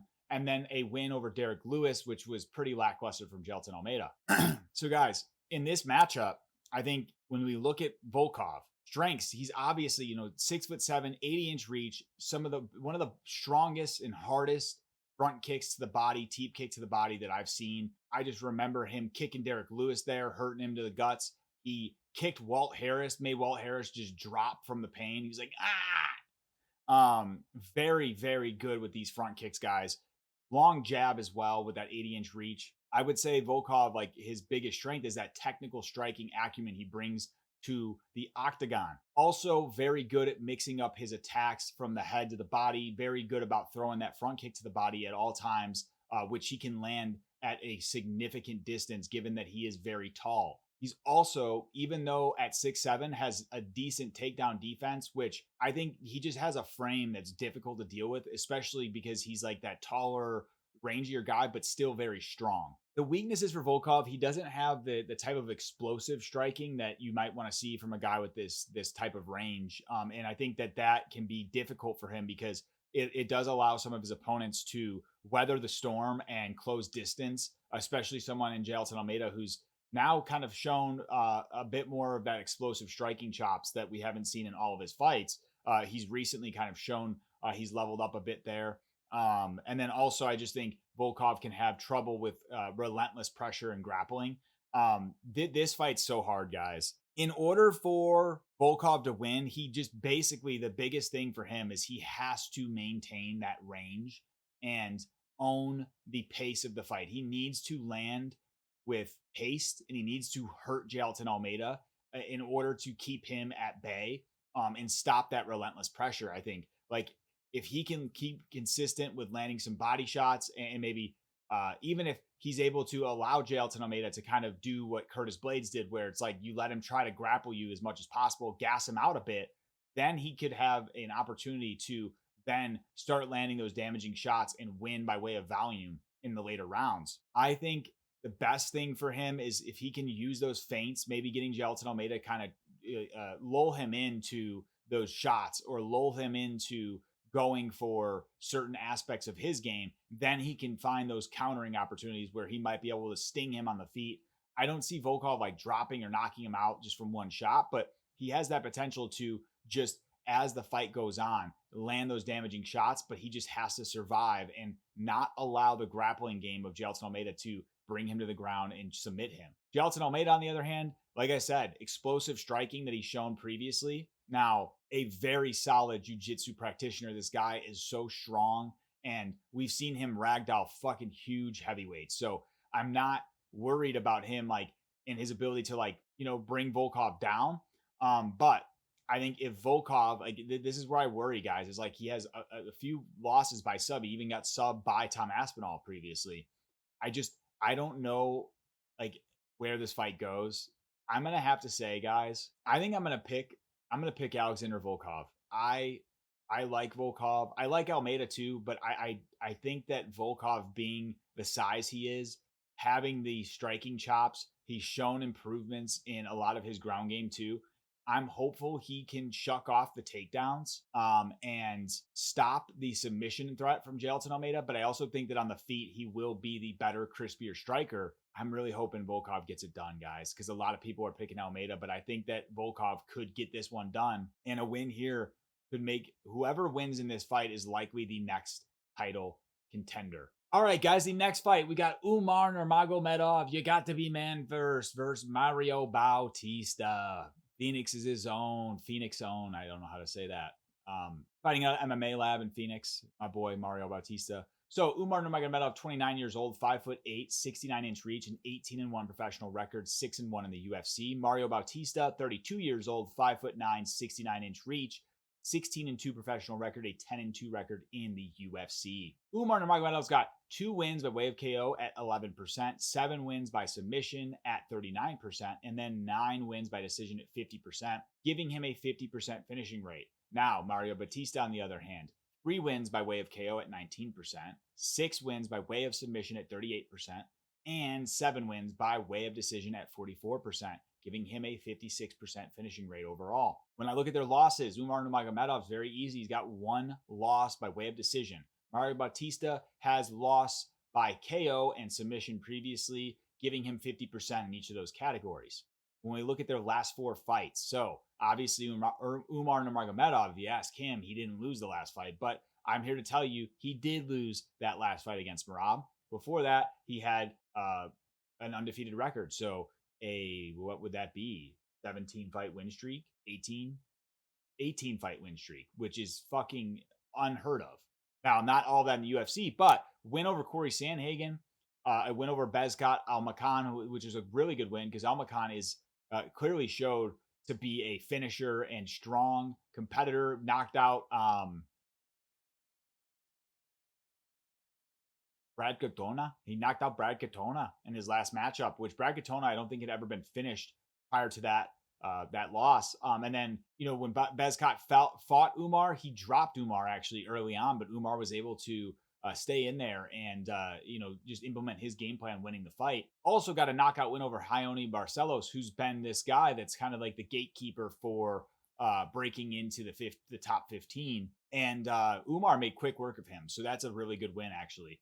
Mario Bautista, last 4 fights, a huge statement performance against Patchy Mix. He patched his ass up, if you will, or he needed patches after. I don't fucking know. Clearly, Patchy Mix is not related to Patches O'Houlihan because Patches O'Houlihan would not be tagged by all those shots the way Patchy was. But Jose Aldo before that, which was a stinker of a performance, if we're being honest. A win over Ricky Simone is aged very well because Ricky Simone's kind of gone on to find success with some of these up-and-coming whippersnappers, and then a win over Damon Blackshear, another prospect in the bantamweight division. Getting into the nitty-gritty, obviously, Umar Nurmagomedov is related to Khabib. They're cousins, like actual cousins, not the way that, like, Islam is. It was called a cousin of Khabib's, but he isn't type shit. These are actual cousins training with Khabib, trained by Khabib's father for years. Like, there's a video I just saw from, 2011 where Umar's like a little kid and he's training with them. It was actually really cool to see. And you know what? He wasn't a little kid. He looked little, but at the time, I mean, Umar is actually older than I am. We're born the same year. He would have been 14, but he looked really small. But it doesn't, I mean, he's 5'8" as a grown man. So I'm not trying to shit on him. I'm just saying, he just looked I mean, when I was 14, I probably looked much younger too anyways. Regardless, He is as we know, when you consider all of that, the elite, he is like the full package from a Dagestani perspective, because you have a lot of the Dagestani specialists that really are all about the grappling, the top control, and just kind of winning fights on that type of style. But Umar is like the perfect package. It's similar to that of Islam, where he is actually a very solid kickboxer, has amazing kicks on the feet, like just super dynamic on the feet. And then in addition to that, he has that dynamic ground game and grappling as part of his arsenal as well. Now, the thing that I would say for Umar is we saw this against Merab. That was a 5-round fight. This is not. I think that he can definitely start to tax and gas as the fight goes on, especially if he is initiating or his opponent is initiating those grappling exchanges, which you might see in this matchup against Mario Bautista. I think that Umar, like, really, there's not a lot of bad elements to his game. I just think that he is super skilled. And obviously, like I said, like based on the last matchup against Merab, he has struggles at times when you're consistently in his face pressuring, especially as the fight gets to the later rounds. But this is only a 3-round fight. So really, I think Umar, his keys to victory here, guys, are just doing what he does, right? Staying at range when he wants to, landing those nice kicks, the combinations he's able to pull together on the feet when he wants to, and then initiating the grappling exchanges when he wants to. And I think Umar could very easily get another decision win. I do think a submission win here would be huge for him, because a finish over a guy in Mario Bautista guarantees a title shot. But even if he gets the win, he's likely penciled in anyways. Mario, on the other hand, he is very solid boxing. Like I really got a taste and saw this when he pieced up Patchy Mix the way he did. He was just open season on Patchy Mix's guts, pause, landing those fucking straights to the body the entire time, coming back upstairs, landing the hook, landing the straight shots to the face as well. He's just a very solid kickboxer. Like Mario Bautista is solid on the feet. He also has an extremely aggressive pace and like that willingness to make it a dogfight if he needs to.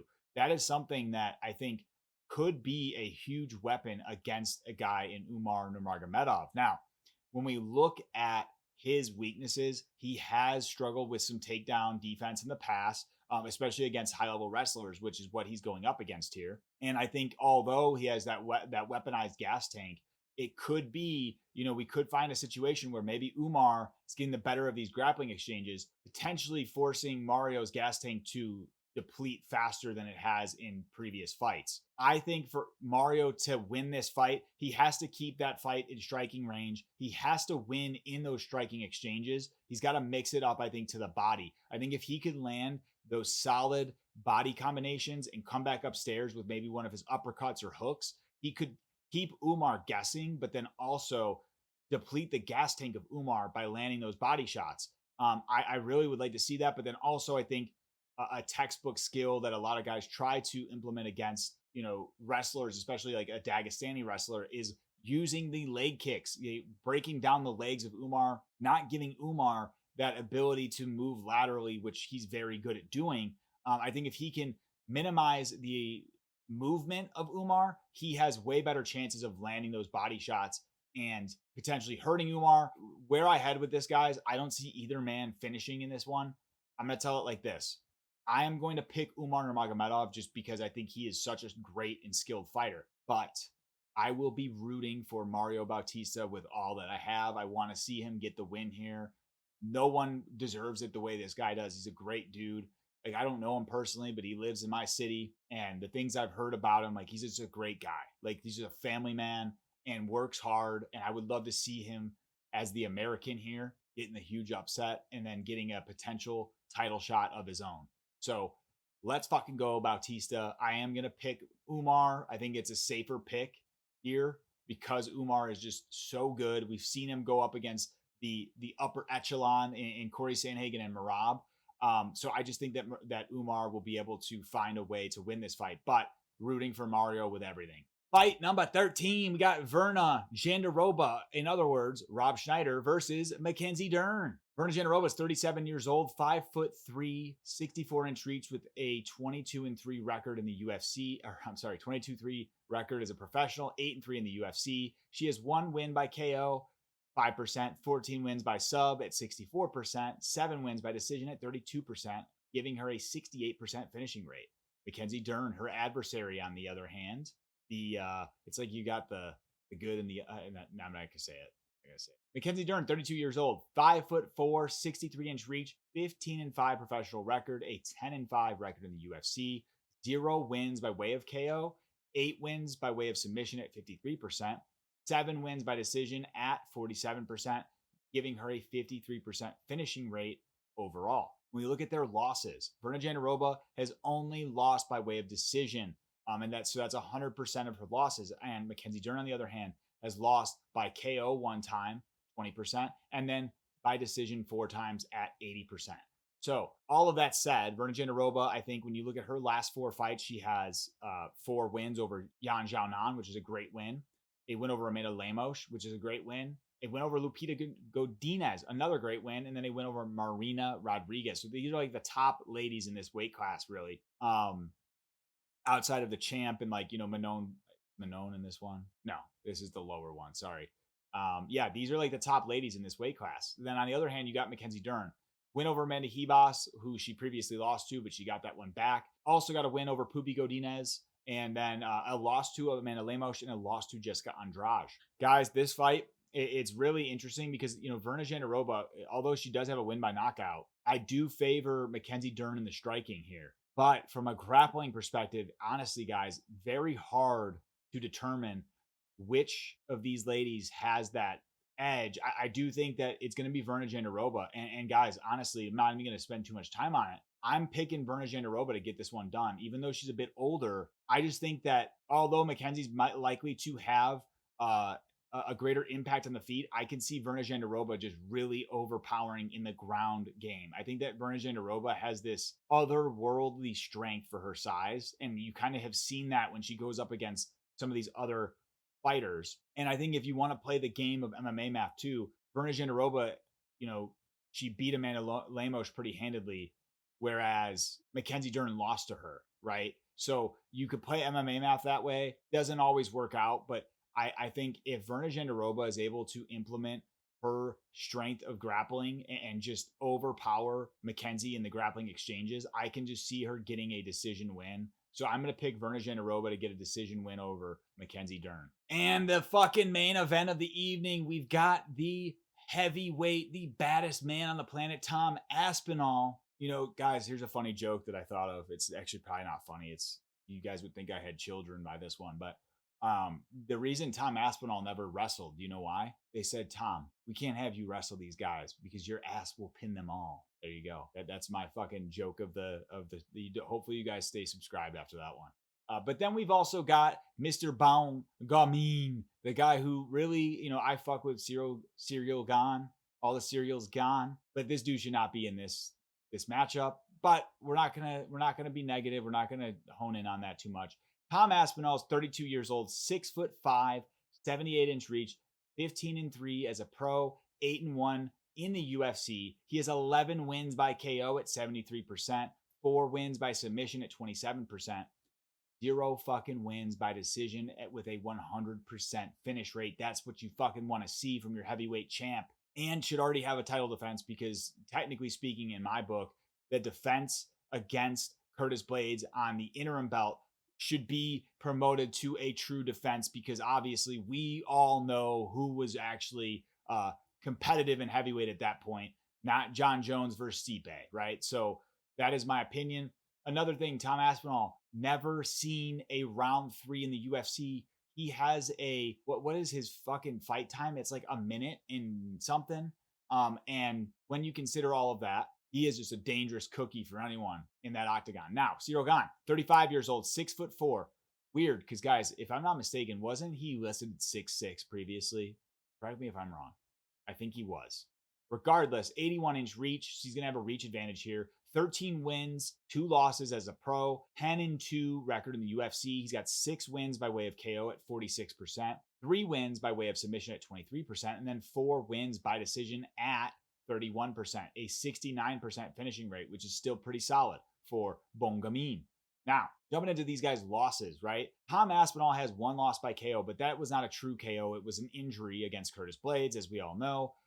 One loss by way of submission, which I think happened earlier on in his career. And that is, I think Tom also has one loss by way of decision. I don't know if it's listed here. So my apologies there.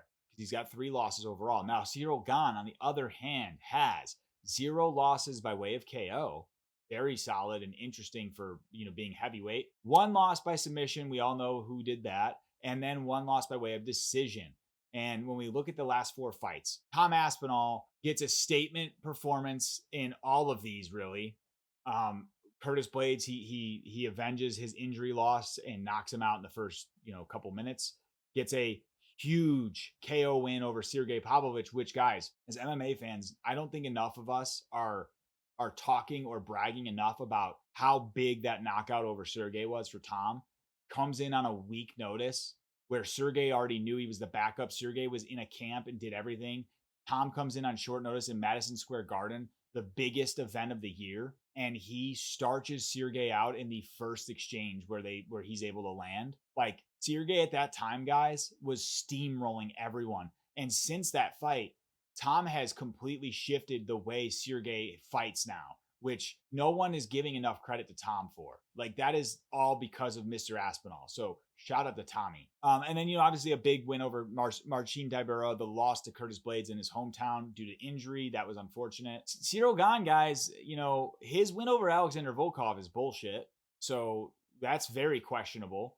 The win over Sergey Spivak was fantastic. Then before that, he lost to John Jones, but then he got that KO win over Tai Tuivasa, which was solid. But I think when you compare the two of these guys and kind of what they have in terms of their wins and losses recently, Tom is definitely leagues ahead, especially just given who he's actually had to face. So, guys, the strengths, as we know, like Tom Aspinall is not only just very heavy-handed. Like this guy lands a punch and he folds people, right? But I think what Tom Aspinall brings to the table here, and this is what makes this matchup super interesting too, is you have 2 of the most elusive and footwork-enabled heavyweights that, like, they both move like welterweights. But Tom Aspinall has not only the heavy hands, but very crispy and fast combinations in the boxing. Like, just the ability to land with speed and accuracy on his opponents is honestly, like, it's nuts to watch. I also think Tom Aspinall has a super high fight IQ, not only just overall fight IQ, but he also has finishing instincts that a lot of guys don't have, right? Like, when Tom dropped Curtis, the way he sprinted after Curtis's fucking lifeless body basically on the ground was terrifying. Like, he fucking runs fast too, and he's fucking massive. I also really like Tom Aspinall's leg kicks. And then another thing I think that is not talked about enough for Tom is he does have a chin, because Sergey Pavlovich landed a shot or 2 on Tom in their matchup that would have sent other heavyweights. Like, we saw what those shots did to a Derek Lewis or a Tai Tuivasa, other heavyweights. Tom ate it and just was moving, like, didn't get wobbled. He ate the shit for breakfast. So I think Tom has a very superior chin as well, which we have to talk about. But the weaknesses on the side of Tom, in my opinion, is that I there's not a lot, but I think the one weakness I would say is just, and it's not his fault, but it's just that lack of going the distance, right? He hasn't gone to a 3rd round ever. So at least, in the UFC specifically, he may have gone to a 3rd round on the regional scene, but in the UFC, which he started, back in 2020, he has not seen a second or a 3rd round ever. He's seen a 2nd round 1 time. So Tom Aspinall, if this fight goes much further, that's where things get tricky, because we just haven't seen it, right? So that is a weakness, because we've seen Ciryl Gane go the distance quite a few times, especially in 5-round matchups. Another thing I would say about Tom is, and then this is not necessarily like a weakness of his game in particular, but more so just a question for us as fans. We haven't seen him have to deal with the speed and movement that Ciryl Gane will bring to the table. And then also, he's going to have a slight reach disadvantage here. I think, guys, that the biggest key to victory for Tom Aspinall is a decorated grappler. Like, black belt. His dad is a high-level black belt as well. I think the key to victory for Tom is obviously, closing distance expeditiously, not allowing Ciryl Gane to kind of stay on the outside with his striking game. Tom needs to close the distance and land heavy shots if he can. But then also try to mix in that grappling, get Ciryl Gane thinking about the takedown, even if it's not to get him down to the ground, with intention. It's more so just going after it so that Ciryl is worried about that, because that will open up the ability for Tom to land on the feet. And then, guys, when I look at Ciryl Gane, like, he's such a good fighter in and of itself. Like, I think that he has that precise strikes, like on the outside. He has those kicks. He can mix things up quite a bit, and also just he's so elusive on the feet. Weaknesses for Ciryl, though, like, not always super aggressive. Can kind of he can kind of just settle in for like a boring 5-round decision win, right? We've seen it happen time and time again from Ciryl. But he also, when hurting guys, he does have good finishing instincts. But I think Cyryl's keys to victory, guys, would be trying to just evade the strikes of Tom Aspinall and pepper at range. Basically, the only way if Ciryl somehow KO'd Tom, it would be a shock to me. But I think the only way Ciryl really could win this fight, guys, is just getting Tom to go the distance and just staying at range and peppering from a distance, not giving Tom that opportunity to land a heavy shot on the inside. But then also not giving Tom an opportunity to take him to the ground. Because I think if it goes to the ground, regardless of what Cyryl's been working on, Tom is going to outclass him, in my opinion. Guys, I am going for Mr. Tom Aspinall to get his first official title defense against Ciryl Gane. I'm picking Mr. Tommy Aspinall. I will say this, guys. I'm praying, pray, dear Lord, baby Jesus, in your golden lace diapers, please let Tom get this win for all of us. And so we don't have to see John Jones tweet a bunch of bullshit after Tom wins. Please do. There's my public prayer for you guys. I have had a weird feeling all along. Not that Ciryl is like this, just so skilled that he'll just outclass him, but I just had this weird feeling because guys, I feel like sometimes the MMA gods are very peculiar about how they pick and choose who they want to win fights. And so because of that, we end up seeing random fluke wins or random things happen where it's like the fan favorite doesn't get it. I am so hopeful that does not happen, though, right? I'm hopeful Tommy gets the win, and I'm picking him to get it done. That is my picks, predictions for UFC 321. Thank you if you made it all the way here and watched. And if you did watch that and made it all the way to the end here, I want you to comment Fight Feeders below. And if you do comment Fight Feeders below, you will be entered into a Fight Feed Christmas type gift that I'm going to do. It's not going to be a lot, but if you made it this far, just comment Fight Feeder below on this video, and you will automatically be entered to win a gift card of some sort for the holiday season. That is what you get for being here on the Fight Feed channel. So if you aren't subscribed, I kindly ask that you do. And I will see you in the next one.